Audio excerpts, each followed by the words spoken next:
દોસ્તો, મારી ગુજ્જુની મોજ ચેનલમાં આપનું સ્વાગત છે। આજના વિડીયોમાં આપણે વાત કરવા જઈ રહ્યા છીએ કે સંજયભાઈને તો આજે આ પાડી કેટલું બધું દોડાવ્યું જુઓ તો ખરા। અને અચાનક પાર્વતી ભાભીના પગમાં આ શું થઈ ગયું, શું તેમના પગ કેમ આવા થઈ ગયા? અને આજે તો બધા લોકો જુઓ જમ્યા પહેલા જ એસીમાં કેમ આરામથી આરામ કરી રહ્યા છે।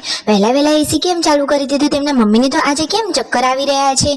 શું થયું? આજે ઘરની સાફ સફાઈનું કામ કાઢ્યું હતું તો શું શિલ્પા ભાભી એકલાએ જ કામ કર્યું? શું એ બધું જ તમને જાણવા મળશે આપણા આ વિડીયોમાં।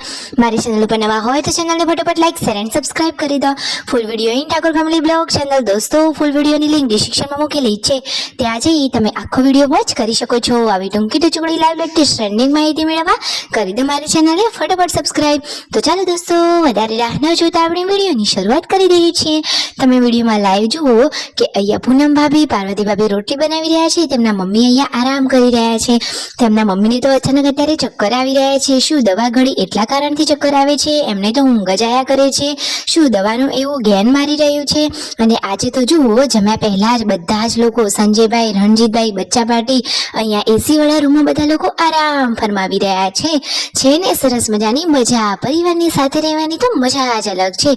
જમવાનું રેડી છે, સરસ મજાનું ડુંગળી બટાકાનું શાક, રોટલી અને ઠંડી છાશ। તો કાજલ બેનીમાં બધાને ખાવાનું સર્વ કરી રહ્યા છે। તો જુઓ કાજલ બેનીબા, પછી રાકેશભાઈ, તેમના મમ્મી, દિવ્યાંશ બધા જ લોકો જમવા માટે બેસી ગયા છે।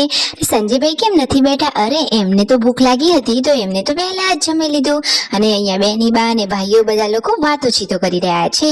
અને જુઓ પછી શિલ્પા ભાભી અને પાર્વતી ભાભી કેટલા વાગે જમવા બેઠા તમને ખબર છે? ઘર કામ કાઢ્યું હતું તો એમને તો ખબર જ ના પડી ને બપોરના તો 2 વાગી ગયા। કેટલા? 2 બપોરના 2 વાગે તો એ તો જમવા જ બેઠા છે। જુઓ તો ખરા કેટલું બધું મોડું થઈ ગયું છે, છતાં પરિવારમાં કેટલા ખુશીથી રહે છે અને એમાં જ મજા છે। જુઓ આજે તો રાકેશભાઈની સાથે આ શું થઈ ગયું? સંજયભાઈને પણ ભેંસને દોડાવી દીધા। જુઓ તો ખરા વિડીયોમાં કે એ તો કેવી મસ્તી કાઢી રહી હતી। અહીંયા તેમના મમ્મી જુઓ ભેંસને નવડાવી રહ્યા છે। હવે ફટોફટ ભેંસ ખુશખબરી આપવાની છે તો હવે તેમના ઘરે દૂધની તકલીફ નહીં પડે, ફટોફટ ખુશખબરી આવી જાય તો જ સારું। સાચી વાત ને? સંજયભાઈ જુઓ ભેંસને કેટલું સરસ રીતે નવડાવી રહ્યા છે। અને આ પાડીએ તો જુઓ સંજયભાઈને આજે કેવા દોડાવ્યા। જુઓ આ તો બહુ જ મસ્તીખોર થઈ ગઈ છે। જુઓ કેવી દોડી રહી છે। અરે રે જુઓ તો ખરા કે એને તો સાંજે આ બધા લોકોને કસરત જ કરાવી લીધું। પછી જુઓ માંડ એ તો પાણી પીવા આવી રહી છે। જુઓ હવે એને માંડ પાણી પીધું, બાકી એ તો જોરદાર મસ્તી કરી રહી હતી। અને પછી જુઓ તો ખરા કે રાકેશભાઈ ક્યાં હાલ્યા? હવે એ તો જઈ રહ્યા છે ખેતરમાં। પહેલા રાકેશભાઈએ પાડીને પકડી હતી તો એમના હાથમાં પણ જુઓ જે બાંધવાની સાંકળ હોય એ પણ વાગી હતી। અને હવે શિલ્પા ભાભી અને રાકેશભાઈ પહોંચી ગયા છે ખેતરમાં ચાર લેવા માટે, સાથે ગયા છે પાર્વતી ભાભી। તો દોસ્તો આજે તો પાર્વતી ભાભીના પગમાં આ શું થઈ ગયું? જુઓ ખેતર આખું પાણીવાળું હતું તો અંદર પગ ખૂબી જતા હતા, તો અચાનક વજનના કારણે તેમનું તો ચપ્પલ જ તૂટી ગયું। હવે ખેતરમાંથી ઘરે ચપ્પલ વગર જ જવું પડશે। તો ફાઇનલી 4ની પોટલીઓ લઈ લીધી છે। શિલ્પા ભાભી અને પાર્વતી ભાભીએ 4 ઉપાડી લીધી છે અને રાકેશભાઈ તેમની સાથે આવ્યા હતા। તો હવે બધા લોકો ઘરે જવા માટે નીકળી ગયા છે। ઘરે જમવાની તૈયારીઓ થઈ રહી છે।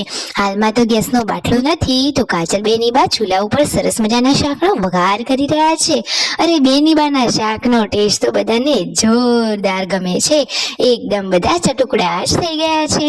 અરે જોતા જ મોઢામાં પાણી આવી જાય છે તો ટેસ્ટ તો કેટલો સરસ હશે। તો ફાઇનલી જુઓ કાજલ બેનીબા ગવારનું શાક બનાવી રહ્યા છે। કેવું બન્યું તમારે જોવું છે? લો આ રહ્યું ગવારનું શાક।